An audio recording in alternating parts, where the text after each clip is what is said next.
Hello, my name is Ben Waldman, and I am a rising senior at Waldman High School. A few logistical things I want to get out of the way first is that there is a very high probability that my computer starts making a whirring noise during this presentation. I'm sorry it's going to be annoying.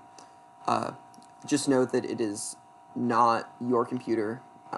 My computer is just a not very great laptop, and it has some technical difficulties with screen recording. So let's just hope that that doesn't happen, and if it does happen, then it's not too extreme. The second thing is that I know my voice is scratchy. I'm a little bit sick right now. I don't have coronavirus. But yeah, I'm sorry about that. Hopefully my voice will not be too annoying either. So let's get on with the lecture. So this lecture is on framework. So first, what is framework debate? Framework debate is also known as Phil debate, short Phil, for philosophy debate.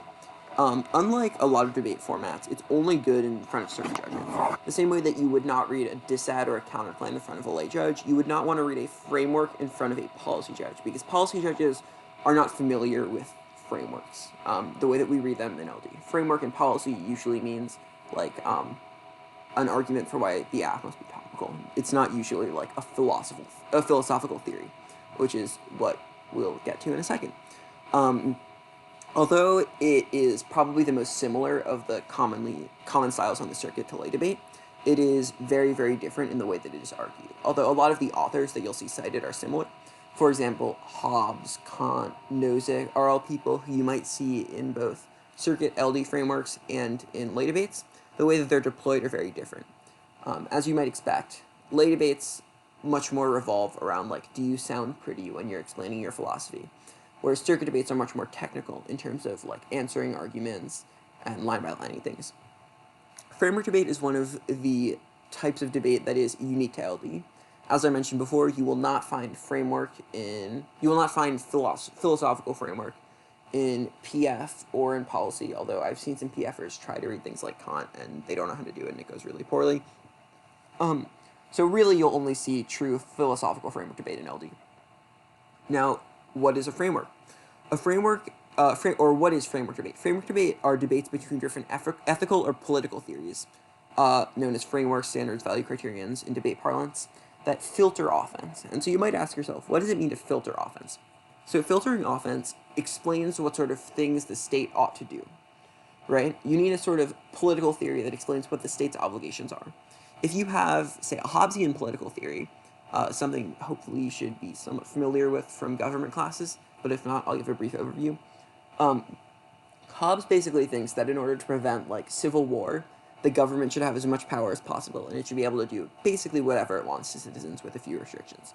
If you have a Hobbesian political theory, and the state should just, like, maximize the amount of power it has, then it probably doesn't matter if the state is respecting people's rights or maximizing happiness or whatever, because according to that political theory, that's not the state's job. So the reason that your framework is important is because it explains what sort of obligations the state should have. Now, why does the framework matter? As I explained before, it explains what the actor of the resolution's obligations are, usually the government, not always. For example, we had one of the potential topics for this year is something about social media companies. In that topic, the actor of the resolution would be the social media company, and so the framework would examine the obligations of a social media company as opposed to a government. But I would say in probably, like, over 2/3 of cases, the actor will be the government, and in that case, the framework will explain what sort of obligations the government has. So you might ask yourself, why does the framework matter? Don't philosophers agree on most things? So, you would be right in some sense, in that philosophers generally agree that things like murder are, in general, bad. But there's sort of two huge caveats to that. The first one is, in a lot of cases, this sort of consensus is pretty superficial. So, for example, the trolley problem, something you might have heard of, is, if not, I would recommend pausing the video and Googling it really quickly, just looking at the Wikipedia article, giving yourself a brief overview. But basically what it says is, if you have a train that's running down a track, and if you don't do anything, it's going to kill 5 people, but you can pull a lever and switch it to a track, where it will only run over 1 person. Should you do it? So a utilitarian would say, yes, you should flip the switch, because if you flip the switch, then only 1 person dies, whereas otherwise 5 people would die. But the Kantian says, no, you shouldn't flip the switch, because if you flip the switch, you are committing murder, since you are actively doing something that causes someone to die. But if you don't flip a switch, you're not doing anything, so it's not your fault, right? So you might have a strong intuitive reaction to that. You might think, oh, the utilitarian is obviously right. But that sort of example demonstrates that while both the utilitarian and the Kantian might think that murder is generally bad, the way that that sort of principle implicates itself is different for each philosophy, because they have different explanations of why murder is bad, and so that guides people's action in similar ways. Or, sorry, in totally different ways, right? Because if you believe in the Kantian argument for why murder is bad, you wouldn't flip the switch. Whereas if you believe in the utilitarian argument, you would. The other thing is that even though there is a lot of consensus in moral philosophy, i.e. questions of what individual people should do, so that's a distinction I'll make right here. Ethical and moral philosophy is usually about what an individual person should do, whereas political philosophy is about what the state should do. There's substantially less consensus in political philosophy, right? As I explained, there are a lot more sort of, I guess extremist is the right word, views in political philosophy. Like, for example, Hobbesians, who believe that the state should basically have as much power as it wants. Or like anarchists, who believe the state shouldn't exist at all. And everywhere in between. So there are some political philosophies that care about what rights people have. There's some, like, utilitarianism that doesn't care about rights. All it cares about is happiness. And so because of that, different philosophies can give vastly different conclusions about what the state ought to do, even if they have similar conceptions of what individual people ought to do. And so the reason that matters is because, given your understanding of what the state should do, it changes what sort of impacts matter in the debate. So that's what I mean when I say an impact filter. Because if you read a utilitarian framework, and you say, the AF stops extinction, right? That doesn't matter if utilitarianism is false, and the only thing that we care about is, like, rights or something, right? If we don't care about the consequences of our actions, and we only care about, like, the intent that the state acts on, then it probably doesn't matter if we cause extinction. So, in order to win that your impacts matter in the debate, you have to win a framework that explains why they matter, right? Otherwise, you would just sort of have a piece of offense, but nothing to do with it, right? So, to use sort of an analogy, if you are deciding where to go to college, and you're deciding, you have a bunch of different impacts in this debate, right? You have, like, the location of where your college is. You have the price of your college.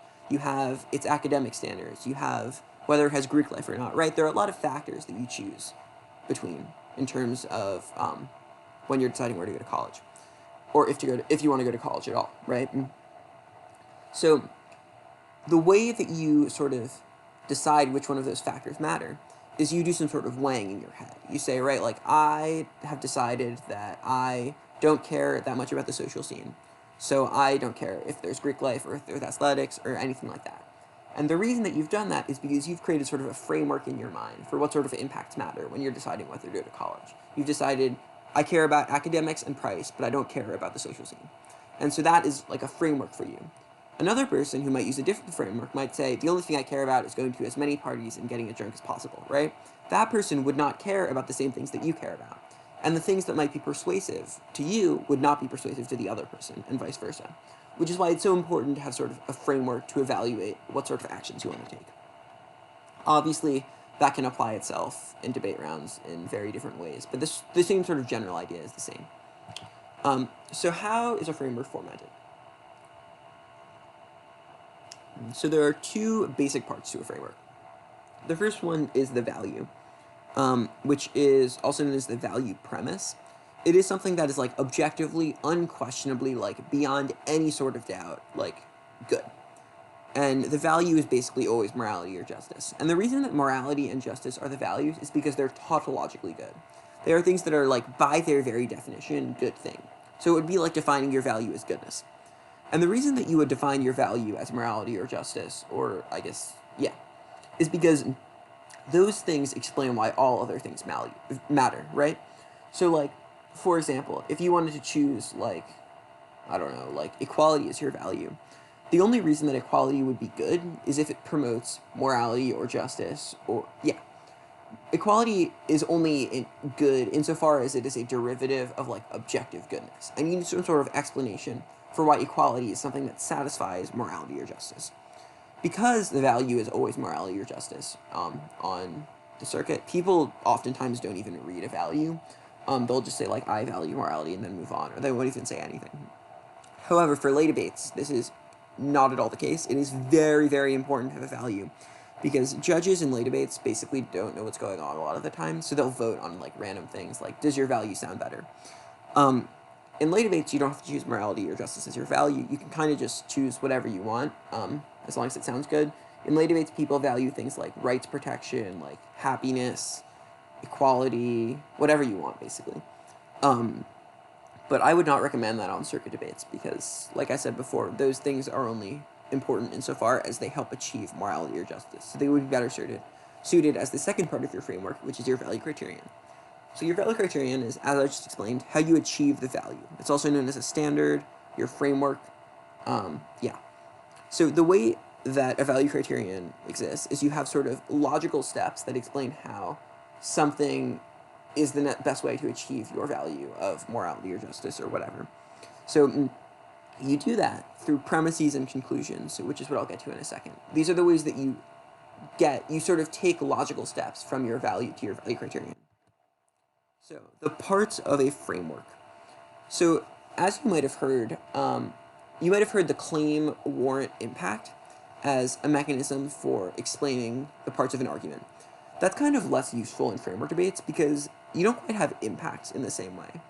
Like, it wouldn't really make sense to say like deontological ethics save a billion people, like stop extinction, because that's not really what you're talking about when you're talking about an ethical theory. You're not saying like this thing has good outcomes if we adopt it. You're saying that this thing is correct for a way to evaluate morality. So instead of saying like, this is my claim, this is the warrant for my claim, and this is the impact it has on the world, you want to think about things in premises and conclusions. So the thing that always helps me think about frameworks is you want to think about it more like a sort of a logical proof. So if you've taken geometry and you think about how you have premises like x is parallel to y, which means something, right? You have premises about ethics that you then use to justify the conclusions in your framework, right? Geometry, when you say like, these two lines are parallel, you're not saying like these two lines are parallel because these two lines being parallel solves extinction. You say like these two lines are parallel because like it is the case that these two lines are parallel. Like it's true, right? It's not good, but it's true. So the other thing that's important to note about frameworks is that most frameworks have implicit missing premises in them. So they have sort of an idea that is implied in their framework, but it isn't actually warranted. You can think of this as sort of like missing a link, an internal link, and a disadvantage. And if you point out these missing links, then they are reasons why the framework is no longer logically sound, which would mean it would fail. Like if you have a geometry proof and you're missing a step in the geometry proof, then it's no longer a solid proof anymore because it has a hole in the middle of it. So these are often effective ways to argue against frameworks by pointing out where they're missing these premises. So now we're going to do an example. So the example we're going to use is the first step in a Kantian framework, which is something you'll probably see a fair amount on the circuit. This particular argument is adapted from a Kantian philosopher named J. David Velleman. Hopefully I will do another lecture that talks a little bit about Kantian ethics, in which case I will include some readings if you're interested. This article will probably be in there. It's a pretty important piece of Kantian theory. So yeah, so I'm going to give you some time to read this little this sentence, and then pause the video and try to identify where the premises and the conclusions are in the framework. I'll give you a hint. There are 2 premises and 1 conclusion in the framework, and one of the premises is not explicitly stated. So if you want to pause the video, you should do that. I'm going to give you a few seconds while you hopefully pause the video and think about it, and then I will reveal the answer. Okay. Hopefully you all have paused the video and tried to figure out the answer, but if not, I'm just going to reveal it now. So the premises in the framework, the first premise, which is the hidden one, is that ethics must be inescapable, right? So that is the first premise, which is not stated explicitly, which is something you could point out if you were responding to this framework. Because the fact that it is not stated explicitly means that it is not warranted, and that means that there is a missing step in the framework. The second premise is that using reason is inescapable. And the warrant for this is that if you ask, why should I use reason, then that asks for a reason to use a reason, which concedes the legitimacy of reasons. This argument is kind of confusing, and frankly, I'm not the biggest fan of it, but the Wellman book explains it in better detail. The book is called Self to Self, if you're interested. Again, hopefully I'll post some, or there will be another video with some Kantian stuff in it. But if you're interested, the book is Self to Self. The conclusion is that ethics must be based on reason. So we have the first thing we have is a condition that ethics must meet. The second thing we have is a reason why something else meets that condition. And then the conclusion is why ethics must be based on that later thing. And oftentimes, syllogisms will be structured like this. They will have a condition, and then they will have a reason something meets that condition, and then they will have a conclusion based off of that thing. This is obviously, or this is the first step in a broader framework that explains, more political philosophy, which I will explain more in future videos. Hopefully you got that. If not, you should be, if not, hopefully you will get it in the future when you identify frameworks, but it's important to be able to identify this structure within frameworks. Okay, so now, quick side note. The idea of evidence in frameworks. Frameworks do not necessarily need evidence, especially in circuit debates. In lay debates, it's probably preferable to have them just because judges think it sounds prettier when philosophers are writing and they give it more credibility. But it's not as essential as it is in, say, a disadvantage, right? If you have a disad that, like, something hurts the economy, you need a study that proves that because you're not qualified to make those sort of claims because you're not an economist qualified to do studies. However, because, as I explained earlier, frameworks are based on sort of logic, basically, you don't really need evidence for them in the same way you would for, like, an econ disad, because you don't need an explanation of the empirical world. Instead, you're just relying on your ability to, like, make logical proofs of things. So they don't rely really on evidence. In fact, there are a couple of reasons why a lot of times it might not make sense to read evidence in frameworks. The first one is that authors have very different incentives from debaters. If you are a debater, you want to be as efficient as possible with your words, because that allows you to make more arguments and allocate your time better. Whereas authors want to be able to fill up entire books about their ideas. So they want to make their arguments longer and drag them out more and explain them in more detail, which is the exact opposite as a debater. So because authors write inefficiently, you might not want to include their writing because it's not written in a way that is good for debate. The second reason is that authors often write about a lot of things in their books, a lot of which are not debate applicable.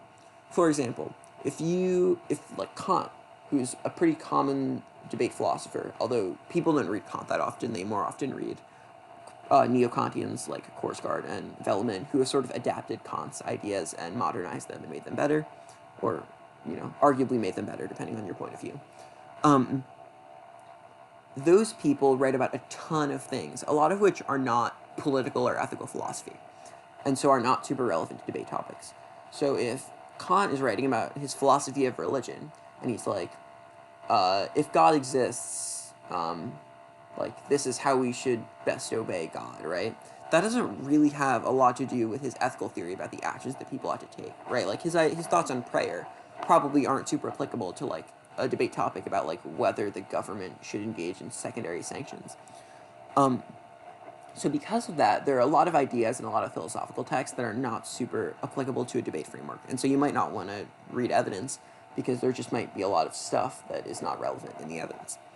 But if you do read cards in framework debates, the same tenets apply because authors will still have premises and conclusions in their card. They just won't be labeled as clearly. Or they will still have steps in their syllogism. They won't be labeled as clearly. Like I said, premises and conclusions aren't usually explicit in frameworks. They'll be even sort of more confusing in cards, but they will still be there. You just have to look for them. There are a couple of reasons why you might want to read a card in a framework debate. The first one is if you want to confuse your opponent, which is not usually a good strategy, but if that's that could be a reason why you would want to try to read a card, because as I said, a lot of times cards are written in philosophically confusing language, and so they can, if you want, try to confuse your opponent, but they might also confuse your judge, so I would not recommend that. The second reason is that the fact that you have a card lends your position credibility with judges a lot of the time, because judges will see, like, oh, this is a real thing that exists in the philosophical literature. Like, you're not just, like, making it up out of nowhere as a random high schooler. And so having, even if you don't want to have cards for everything in your framework, having 1 or 2 cards can give you sort of more credibility, so that the judges know you're not just making it up. The other thing I want to say is that even though cards aren't important in frameworks, it's still very, very important to do your own research. Because most of the time, actually, I'll hazard a guess and say all of the time, professional philosophers have better ideas about philosophy than high school students do. So if you want to get ideas for frameworks and you want to know how to respond to other frameworks and answer common objections to your frameworks, the best arguments will be written by actual philosophers because they know philosophy better than high schoolers do. So it's important, if you're going to do framework debate, to read about frameworks and see what people in the literature actually say, because those people know more than debaters do, and their arguments will just be better. Now, the last thing I want to touch on before we get to the end is frameworks versus critiques. There are a lot of similarities between frameworks and critiques. They're both philosophically dense. They both, oftentimes they'll draw from similar literature bases, so like Marx can be read as both a framework and a critique. But the difference is this idea of descriptive versus prescriptive knowledge. So critiques identify something about the current state of the world, right? Like maybe your Cap K says, like, capitalism is really oppressive right now. So given that, we should have a class revolution and overthrow, like, the current capitalist regime. The reason why that is different from a framework, which might say, like, the government, like a Marx framework, actually Marx is kind of complicated. Then so let's say your Cap K says we should have a socialist revolution, and your utilitarian framework says we should maximize happiness. The difference between those two things is that Cap K is descriptive knowledge, because it claims to describe the current state of affairs for the world, and then has one specific solution to a current problem. But it doesn't guide action across, like, the entirety of human history. Because if you're Marx and you're saying, like, capitalism is bad, that doesn't say what you should do if you have, like, an anarchist system, or if you have, like, a monarchy, right? Whereas a framework that says, like, we should maximize happiness is not time-specific. It attempts to prescribe knowledge across all of time, right? It says that in all situations, people should follow these sort of moral rules, or states should follow these sort of moral rules. Whereas a Cap K attempts to only describe the current state of affairs and then act on it. Because of the ways that these debates are, because of the way that these positions are different, you generally want to approach these debates with different tools. So, for example, you would not want to make a permutation against a framework, because a framework does not necessarily necessitate, like, a counter-advocacy or some sort of specific way of solving one problem. You might want to turn arguments under a framework's contention, but it usually wouldn't make sense to make a permutation or to make, like, a we get to weigh the case argument, right? So because of that, and the way that because of that, you want to have different arguments against these types of positions. Thanks, everyone, for watching. I really appreciate you checking out the video, and I hope that you learned something from it.